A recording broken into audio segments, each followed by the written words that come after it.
So hello guys, welcome back to another video. I hope you guys are doing great. So it's been a long time I haven't uploaded any video.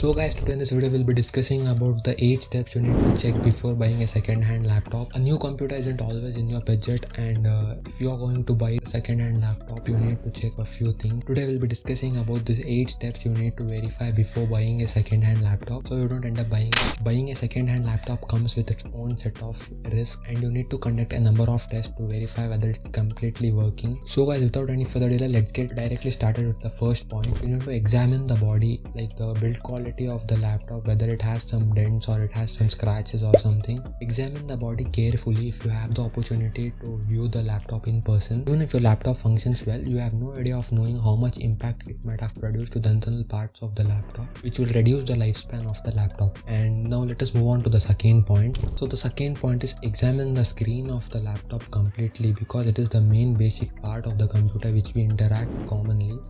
And screen is a main part of the laptop, and if it isn't working properly, it is costlier to replace a laptop screen. And make sure that the screen isn't flickering or any distortion of colors. I would recommend you to play any video or YouTube video on the screen and check with the quality of the colors, and also make sure that the brightness levels of the laptop are good enough and there is no dead pixels. Dead pixels in the sense some part of the screen might be dead. You need to verify it by playing any video, and also make sure to check the viewing angles of the screen so that you are comfortable using the laptop after purchasing it. And moving on to the third point guys, the battery life of the laptop.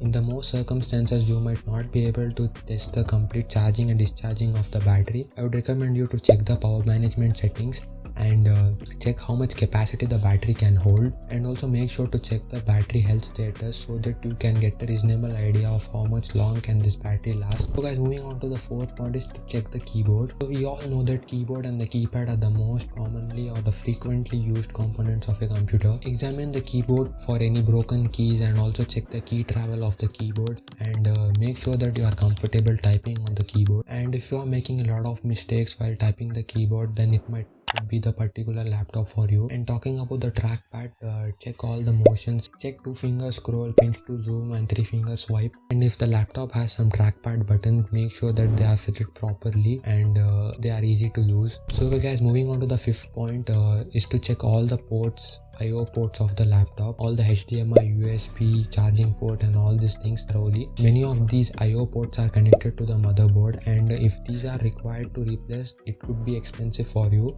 Despite the fact that CDs and DVDs are no longer in use, but still if your laptop which you are buying consists of CD drive or DVD drive, make sure that it's working.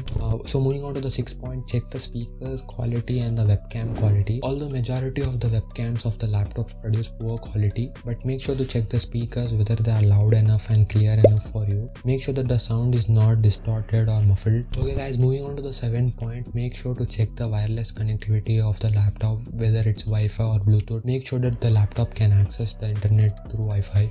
No one wants a laptop which doesn't connect to internet. And moving on to the eighth point guys, make sure that you are getting the best possible deal. Make sure you check the price of the used laptop and the new laptop of the same model before making a purchase. And so guys, this is the 8 points you need to keep in mind before purchasing a second-hand laptop. And this is it guys for this video. I hope these 8 points were useful for you, and make sure you check these 8 points before purchasing a second-hand laptop. And until then, my name is Shujat and you're watching Geeky Info, and see you all in the next video. Bye bye.